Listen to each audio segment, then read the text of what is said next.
Hello everyone, I'm Kalika Calvin Kurt of BizIT 2D.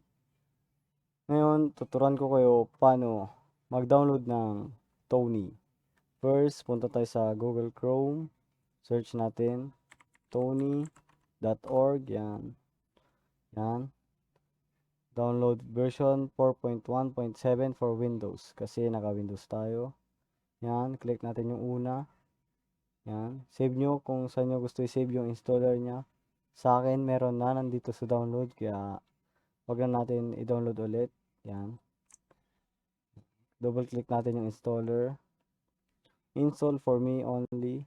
Next, next, next. Next.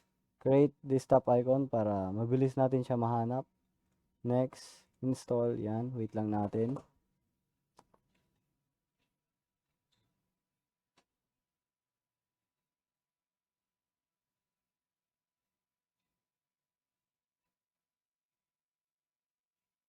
Yan. Wait lang.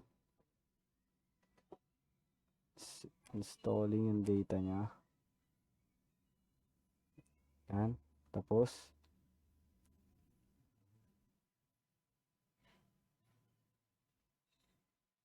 Okay, finish. Yan. Nandito na siya sa desktop natin kung saan natin inano yung shortcut niya. Yan. Double click para mag-open.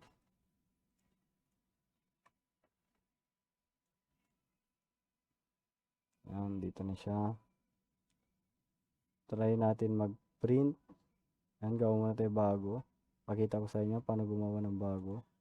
Yan. Print.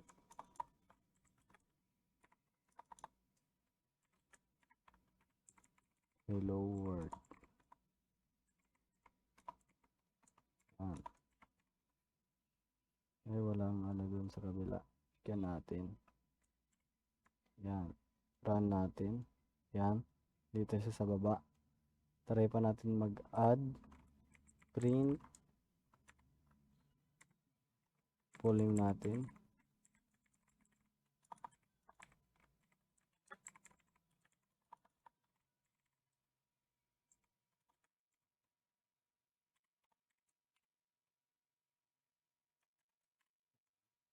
Run.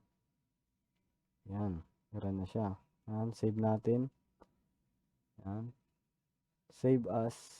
Yan. Para kung saan nyo gusto i-save, masisave nyo siya. Yan. Sa akin dito sa documents. Pangalan natin siyang calvin.py. Save. Yan. Nandito na siya sa documents natin. Ito. Yan.